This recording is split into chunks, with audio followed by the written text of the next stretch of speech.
are those of the producers and/or the persons appearing on the program, and do not necessarily reflect the views and opinions of FRC Media, Bristol Community College, or the City of Fall River.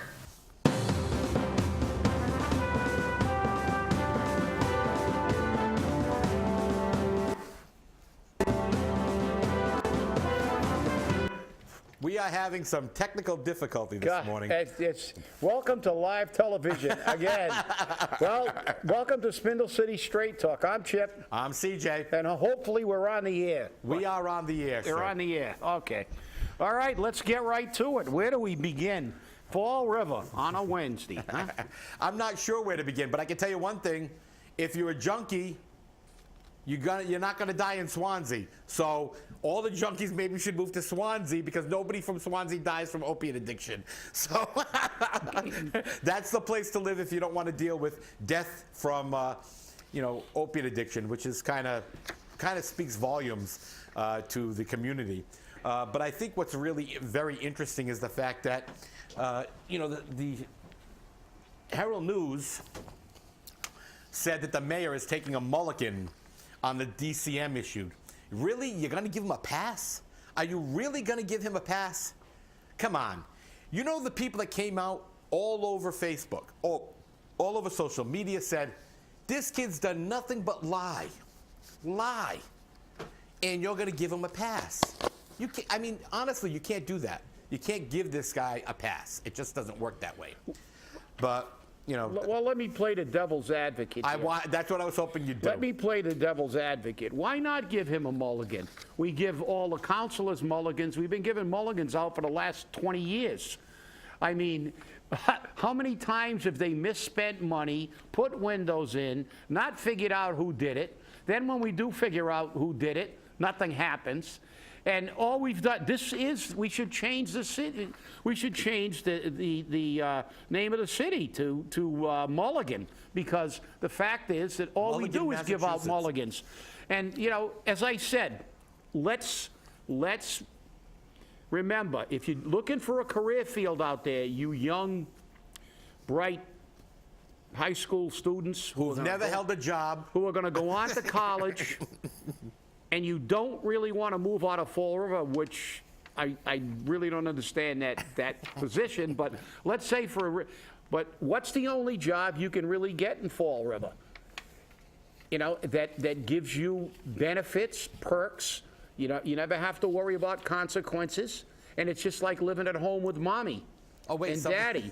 It's be a politician. Because you can screw up all the time, and yet there are no consequences at all. It's really amazing when you look at this. There are absolutely no consequences for no matter what they do. The first thing is, you got to give him a chance. He's got to learn the job. Well, any other job you get hired in, you have to actually learn the job. You have to know the job before you get it. You go in for an interview to become an electrical engineer, and you tell him you got a 7th grade education. The guy doesn't tell you, okay, come on to work. We'll let you work here for 15 years while you get a high school diploma and a college degree, and then we'll pay you, and we'll pay you the top salary. But this is government, and I was watching a CNN last night, and I was watching Trump, the speech, and I was really encouraged when he said something about, we was talking about trade and about companies moving out of the country and taking jobs with them, and he said, if I'm president, there will be consequences. Somebody's got to call Donald up and tell him that is an expletive when a politician uses it. Consequences is not in their vocabulary. You're not supposed to talk like that. You can't have consequences. What you get to do is screw up again, and then you get to tax the people to make up for all the money you wasted. So he's getting a mulligan. Well, I'll tell you the kind of mulligan he should get on DCM. The city council, if they had any courage, would completely reconsider that reorganization. They're probably going to end up with losing the unfair labor practice. And look, welcome to Fall River, another mess. And that's nothing new for Fall River, as you said. And, I think what's interesting is, and, I made this commentary over the weekend, as Fall River burns, the mayor's fiddling and punted Delgado in front of the gates of the city. and it's, it's scary. And Mike Dion, living in Dion, he wrote a column about, Mayor Correa travels to a Fall River that doesn't exist anymore. He went to Portugal. And, Fatima Rigo came out and said that he was invited by the Portuguese government. Now, there's a problem with that statement right off the bat. Because if the Portuguese government is inviting an elected official from any state, any municipality, anything, they got to get clearance from the Department of State. So if the mayor was invited by the Portuguese government, which, if he was, oh wait, are they going to come get me? I hope he got clearance from the Department of State, because if he did it, you could be in some serious legal trouble. But that's to divert, Yeah, but diverge. let me bring up some really ridiculous point. Do you think, and I'm reading directly from his column, Jasiel Correa, mayor of a poverty-stricken heroin swamp city that can't decide how to pick up its trash, recently returned from a fun-filled trip to the Azores. Well, do you really believe that a mayor of a city in this kind of condition, and to even forget about the fact that DCM is now in a complete state of limbo. Nobody knows what the hell's going on. The contract, the 10-year contract, we're not going to take it. The city's in total chaos. It's a shambles. And what's the number one reason? But what do? We take a trip to the Azores. That's right. It's like the fire chief saying, "Well, I'm going to go to Tiverton in the middle of in the middle of a conflagration." I could have seen Louis Shea in the middle of Notre Dame with 6 deckers burning and a church and half the Flint in flames, going, "Hey guys, see you later." I'm going to Disney World. That's it. It's like, really? Come on. I mean, this is. Again, this is the major issue, because these questions came up, and I actually received phone calls yesterday, and I'm more than happy to show my cell phone to anybody who doesn't believe it. I received phone calls asking who paid for this trip. Did it come out of his campaign money? Was it a gift? I mean, already the rumors are flying, and it places a big question mark on our administration. Not like there wasn't one already. And if it was a gift, he's in big trouble, because as a municipal employee or elected official, he cannot accept a gift over $49.99. So if he can get to Portugal as a gift for $49.99, I want to know where that ticket came from. I don't think it was a gift. But again, these are the big questions that the people are asking. When you don't have transparency in what's going on, there's a big problem. Alan Sylvia and Mike Rodrigues, and we make fun of this all the time, they go to St. Michael all the time. Mike Rodrigues was part of the reconstruction and rededication of the Jewish temple on the island. The organization out here paid for it, but they paid for a lot of politicians to go. And they do it for a specific reason. Not to build up their political campaigns, but to generate the interest necessary. And ethics has already ruled that that's okay. Not that I agree with the Ethics Commission on that. No, I don't believe with anything, and I've got the numbers to prove it.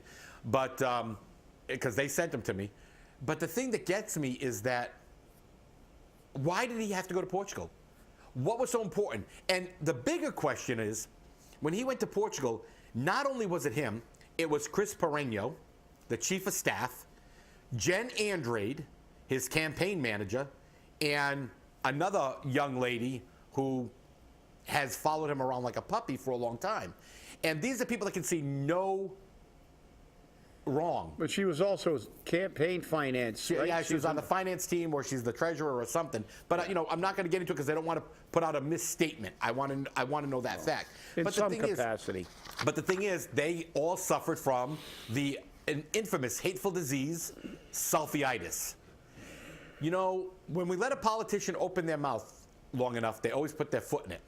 Well, we don't have to worry about that anymore because they're all out there snapping pictures of everything they're doing wrong. Yeah, well, because that's the new PR. They feel if they take a selfie with everybody they ever meet, it shows how good, how they're doing their job.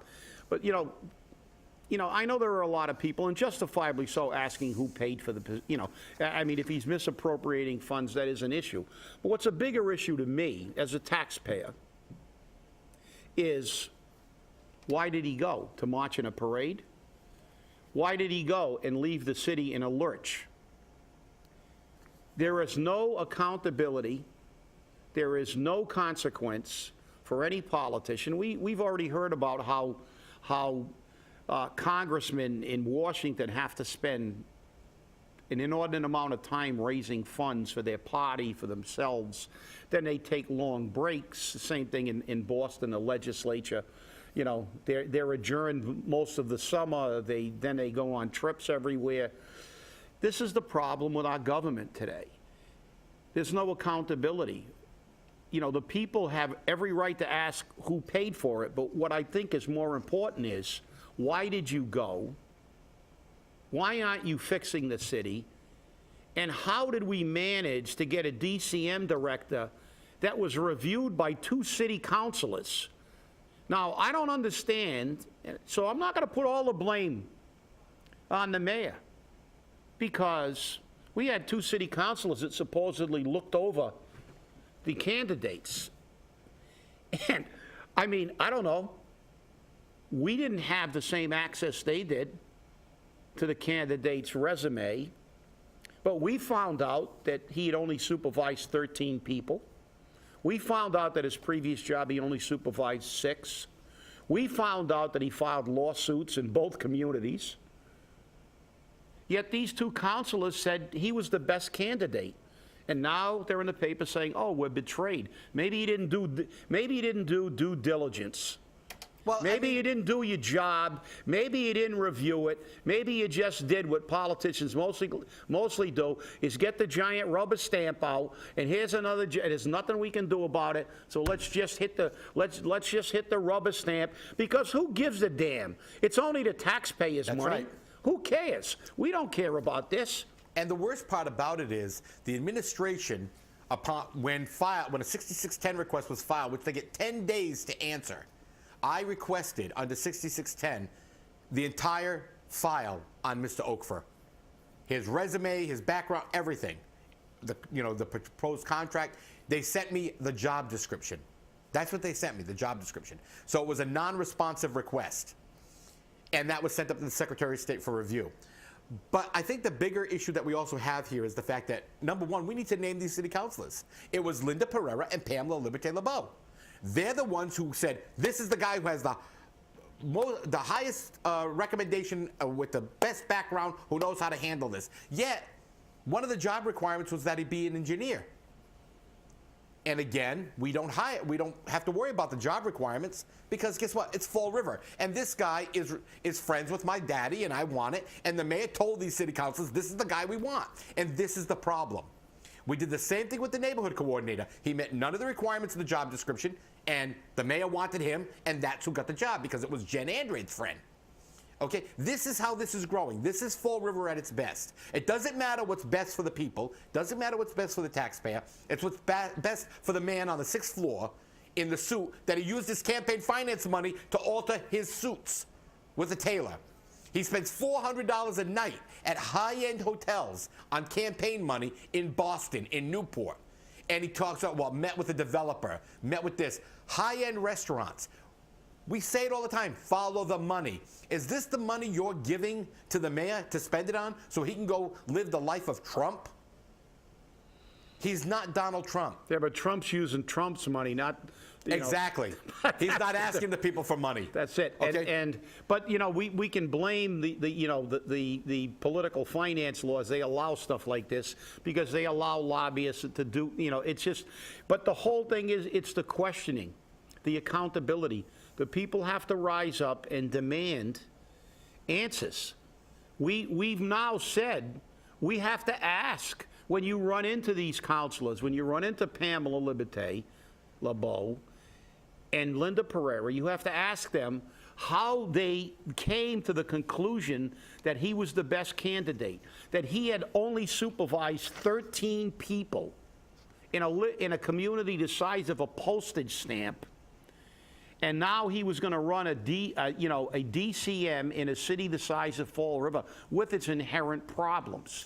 And he didn't have a degree. Right. So if he was the best qualified person, maybe if you had any kind of responsibility, or felt any kind of responsibility to the taxpayer, you would have said to the mayor, listen, I'm going to go back and we're going to just put DCM back the way it's been forever, because if we want somebody, we've already had Kenny Pacheco running the department. We didn't have that many problems. This was a split, less work, more money. We're paying 2 people. And if this is what we're getting for the money, and of course we want the best, the absolute best candidate for a department that's been gutted, it's all politics. The questions have to be asked directly to the people involved. How did you come to this conclusion? How did you come to this conclusion? If I'm looking over orthopedic surgeons to do a surgery on me, and I have resumes in front of me, and one guy has got an 8th grade education, never went to medical school, but he watched a YouTube video, he's not the guy that's going to be, I'm going to pick.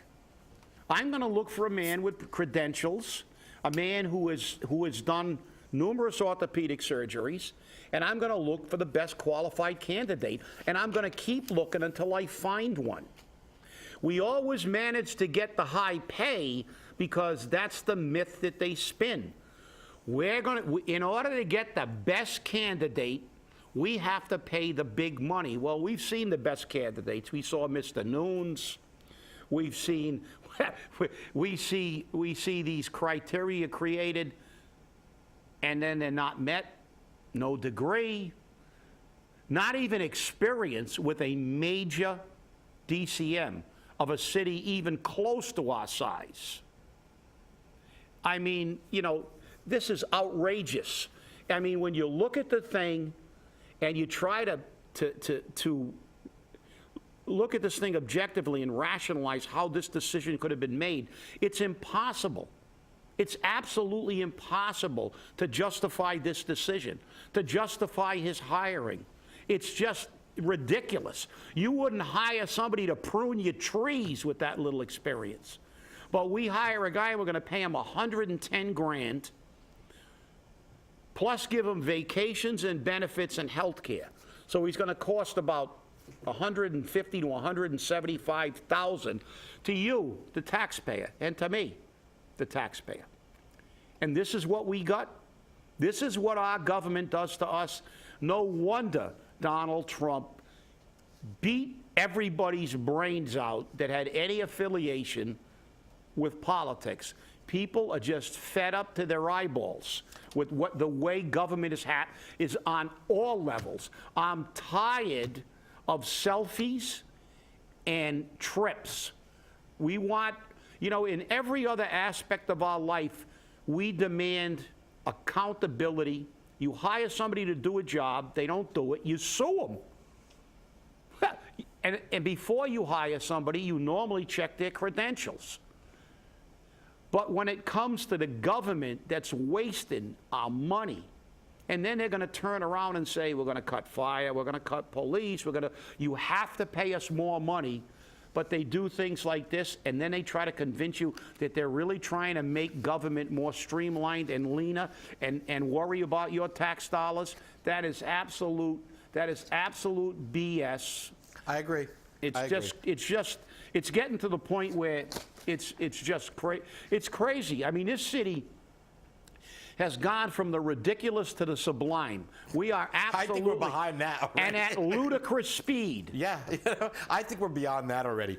But we look at how governmental failure, and yes, we can blame the mayor, we can blame the city council, we can blame all these people for the decisions because those are the decisions. But the blame rests in the people, in the voter, in you. because you gave these people your vote. And I think the biggest misconception going is, well, the mayor won the election because he was great, he was wonderful. No, the mayor didn't win the election. The people voted Sam out. They didn't vote the mayor in. And that's something that I think he hasn't comprehended yet. Okay, and Jane Andrews goes, look at me, I've got 3 wins in the column. Yeah, but she doesn't talk about the fact that she lost an election against Law and Lawless. And, you know, that's a whole different world. But when you try to create a situation that misrepresents everything, and then the people who come out with the actual facts, such as yourself and I, Chip, and we're vilified, and then all of a sudden it comes out, oh, these guys were right. Oh, well, guess what? We're used to it. But you need to do your due diligence. Now, a very respected man who I have a great deal of respect for over the years. I've seen him make millions of dollars, run businesses across the city, across the area, put politicians into office, work their campaigns, set them all up, turned around and said, this guy really can shovel it to these people. He actually has the gift of bull, because he can spin it all to make it sound wonderful and make him look great, and the people just flock to it, like the Pied Piper. You know, and it's true, because no matter what wrong he does right. Okay, Kathy Ann and Chris Pereño said very clearly that they had a contract of $110,000 for Mr. Oakford. Well, here's the deal. And Chip, correct me if I'm wrong in this. If you have a contract, it's a contract. Now, if I have a contract with the fire union, can I turn around and say, oh, the numbers aren't worked out yet? Is that a contract?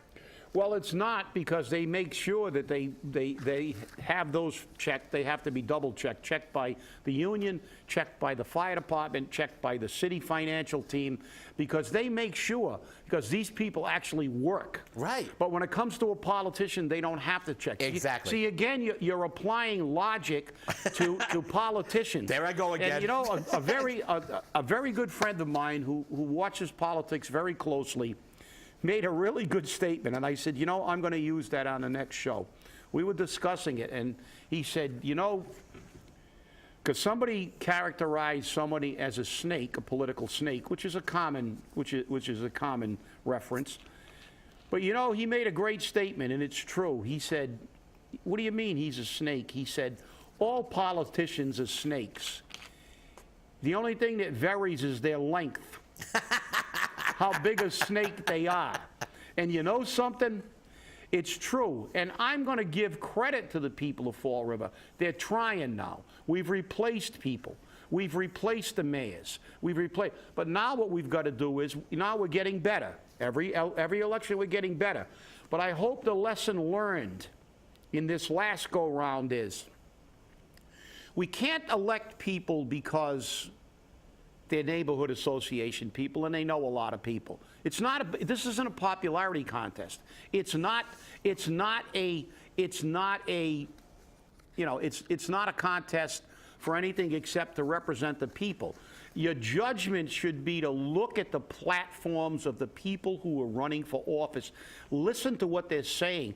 Ask them questions about how they're going to save the taxpayer dollar, how they're going to reduce the size of this bloated government that we have in the city of Fall River. This is what we have to do. We changed some city councilors, but obviously they have to be judged on their performance now, and questions have to be asked. We've taken the first step. People are involved, but let's ask the right questions. Let's not elect people because you know them, because that's not enough. Yo, I know him, my cousin, he's a friend of my cousin's. Well, you know, you don't hire your auto mechanic because he's a friend of your cousin's. If some guy says, this guy's the greatest auto mechanic around, and he does really good work, and he's really reasonable and competitive, you give him a shot. Well, it's the same thing with politics. We had a lot of good candidates in the last election that didn't get in. And I hope they run again, because they made a lot of sense, they had a lot of solutions, and they had some positions that I feel that they should be entitled to prove. They wrote a check with their mouth, now it's time for their butt to cash it. And in the next election, and it can't come soon enough, make sure that any city councilor, any incumbent that hasn't done the work of the people is bounced out. Because you know something? They will begin to pay attention. They're beginning to go out. It's like a merry-go-round for mayor. Well, let's make it a merry-go-round for school committee and for city council, because let's let the word be given that in the city of Fall River, if you don't work for the people, you will get one term, and it's one and done. And listen to what their platforms are. Don't look at who they are, what they represented, or they used to groom my dog, or they played Durfee basketball. You know, that's nice if you're having a beer. But the fact is, you're electing the people who are controlling the purse strings of this city, and look at the mess they've made already. So that's the key. The key is, in this next election, let's look at the people and let's hold all of them accountable.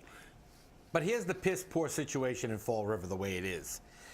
Number one, you have nobody running contested for state rep right now in Fall River. Nobody, no, they're all running. They don't even have to try. They're not spending a dime on their campaigns. They don't have to try. But what they do, they go out and they give away food. They buy your vote. So yes, I understand. I see them. They go to the senior complexes. They put out a tray of food and they get to eat. That's buying your vote. Is your vote worth a Cherise sandwich or a chicken dinner? I mean, I remember, because when I ran for office, from the first time I ran for state rep to the second time, just by providing chicken dinners to all the seniors, my votes quadrupled.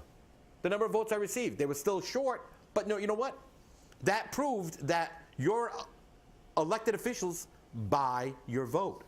And granted, that may be because you're hungry, you don't have the money, because we know we have enough problems with retirees, but still, is your future for your grandchildren and your city worth a chicken dinner? But you know, it's a shame that it's come down to that. But it's the same thing in the city council. When you look at people like Joe Camara and Linda Pereira, who have been there for 20 some odd years, Steve Camara, been there for I don't know how many years, they're padding their pensions. Yes, they get a pension for that. And they're also eligible to take health insurance. And what happens is that you pay for that. So, the $18,000 a year or whatever it may be for a city council salary, that's a drop in the bucket compared to what they're going to take away for the rest of their life. And they're going to take that away because they screwed you. That's how come they're going to take it away. Okay? And whether you like that statement or not, that's the way it is. Well, so welcome to Fall River, and they're putting at all the city lines right now plenty of lube, because using sand was getting real painful. Well, they should, as far as I'm concerned, they should always have opposition. This is one of the reasons I'm vehemently opposed to 4-year terms. The fact is, all that allows these people to do is build up their campaign war chests. Right. It makes them even more difficult to run against. And this is one of the reasons that state reps don't get a lot of opposition. It costs a lot of money to run. Yes, it on does. Any level. And the fact is, if you have a 4-year term, you can raise funds for 4 years. So stay angry, and let's listen to what they're saying, and more watch what they're doing. It's going to be interesting to see, that's for sure. Thanks for watching Spindle City Straight Talk. We'll see you Friday. Keep the revolution going.